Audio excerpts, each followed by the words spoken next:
This morning I've been to 3 schools already. I've been to a high school, middle school, and an elementary school, and it's so exciting to see kids back in our buildings, especially those young kindergartners that come in wide-eyed and ready to learn about their school that they're in. It's already been a great start to the school year this morning. All right, if anyone has What are your goals as the new superintendent? Well, you've been an interim for a little while. Right. But as the official new superintendent, what are your goals moving forward as far as educating kids? So managing this district. So this is the final year of our current strategic plan. Our strategic plan is meant to end 2025, so we'll be wrapping up that strategic plan, that 5-year strategic plan, and then we'll start our planning for a new strategic plan and how we look at our goals that we either met or didn't meet on the previous plan, but really the focus on a common goal for the district to be working in the same direction.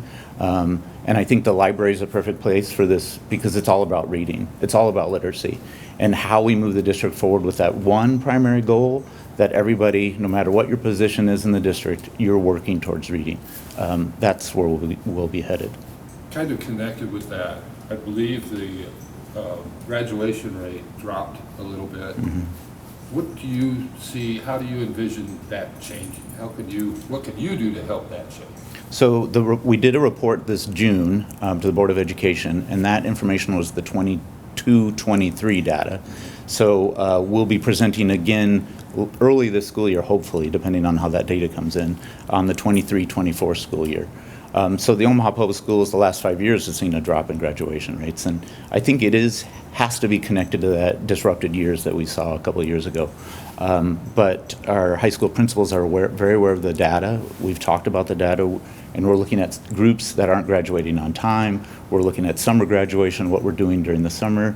But I think that 23-24 data will really drive as kind of a baseline of where we need to move.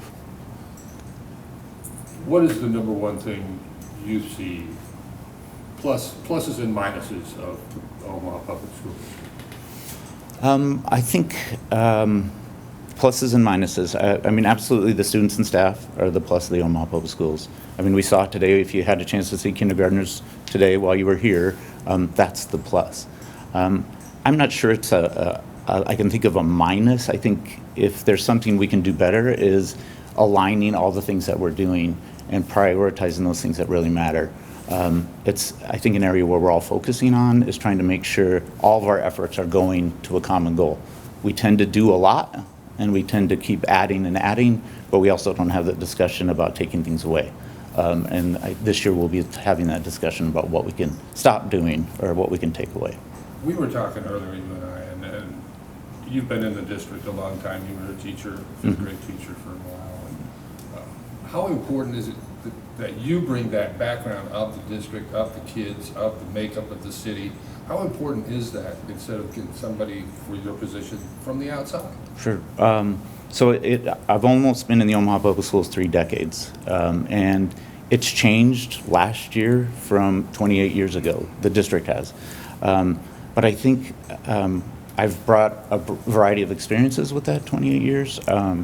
I know the district. I know the cadence of when things will happen and what we have to prepare for. So I've had an opportunity to work with 4 superintendents. So they all bring good things that I can take from and lessons that I learned from all of them. So just that experience and seeing it all lay out for that matter of years. I mean, transportation is a good example. In 2015-16, if you remember, we had some transportation issues. And probably shouldn't have brought it up, but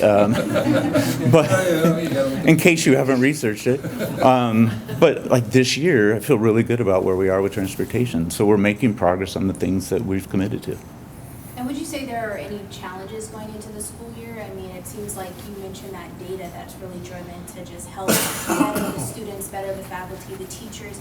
I mean, any challenges? Well, I mean, staffing is always an issue. I mean, there's been reports about how one year we've lost 700 teachers, and then how that's gotten better this year, where, this year we have 400 plus new teachers. We have an extra 100 plus teachers that we didn't expect that either didn't retire or didn't resign.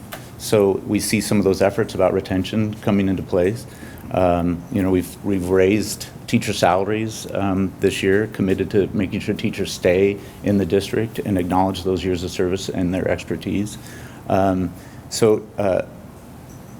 Hiring is going to be an issue for a while. We haven't turned that around yet. So I guess what's the gap? You said 700, last year. What are we looking at, I guess, the shortfall here? Well, so 700's been probably 4 years ago now, 3 or 4 years ago. So it was not 700 last year. Right. It's just been, last year was a little bit, I think we're at 400 plus that retired or left. So that number's steadying out. But it's also making sure that teachers get in the pipeline that want to be teachers, because once we get them, we can tell them how we support them, how we pay them, or what the incentives are working for the Omaha Public Schools and the great kids they get to work with. But if teachers aren't in the pipeline, it's harder to recruit. So it's still about trying to make sure that we have as many teachers as we can. And I know last year we started with a little bit of challenges with special education. Do you know if this year we're starting with similar challenges at all, or is it better than last year when we... I don't remember any challenges last year. Yeah, really? I don't know.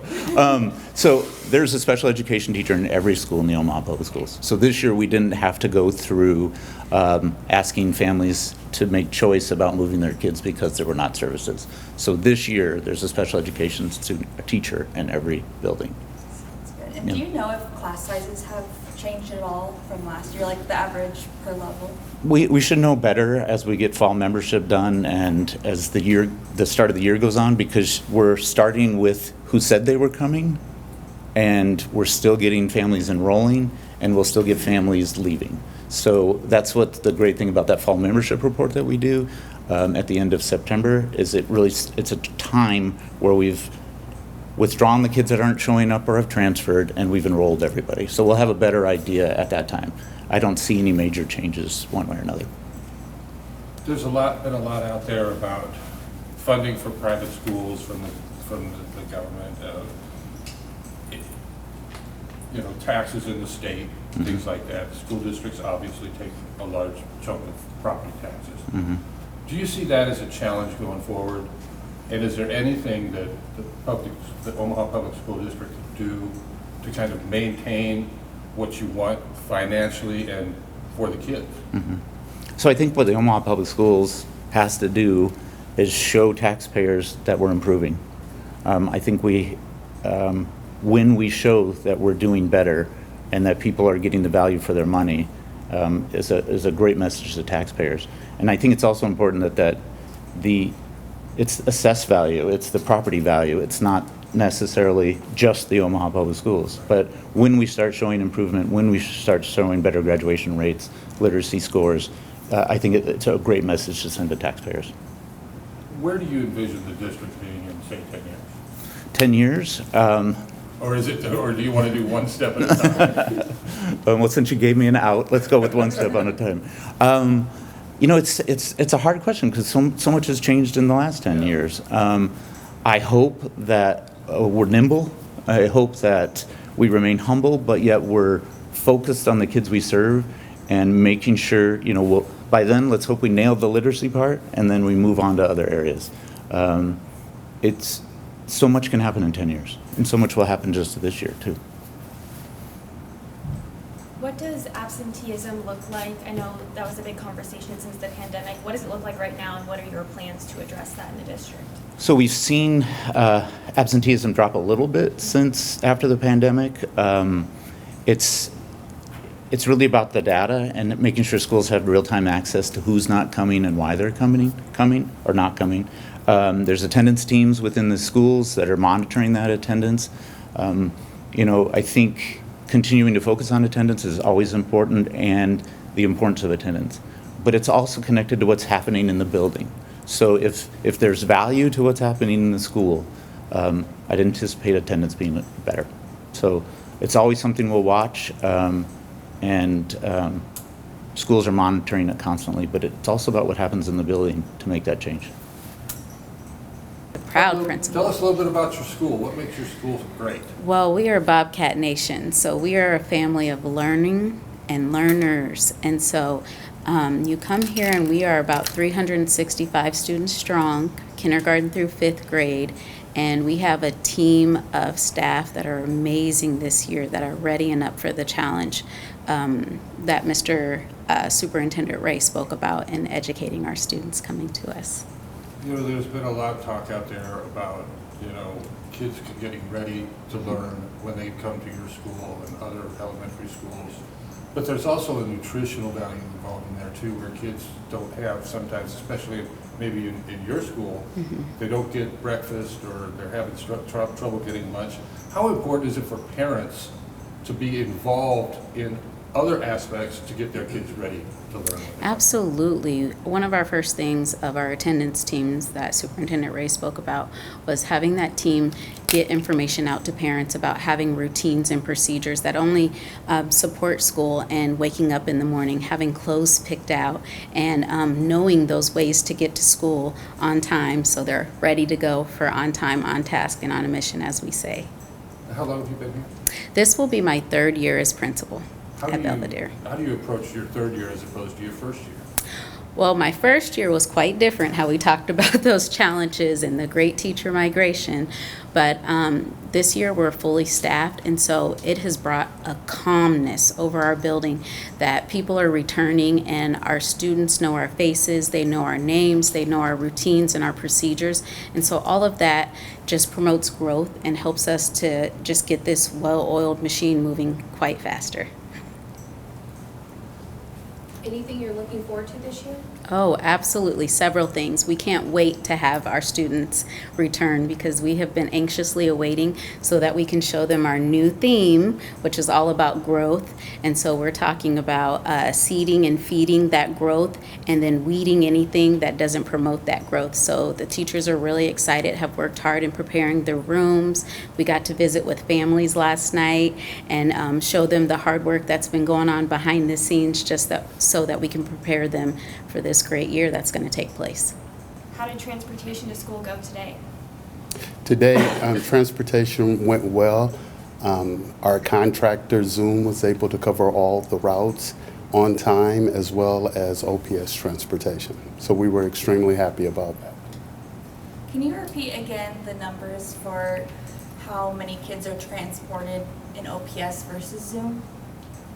So Zoom transports approximately 13,000 students for OPS, and then OPS special education transports approximately 2,000. And do you know the number of routes this year versus last year?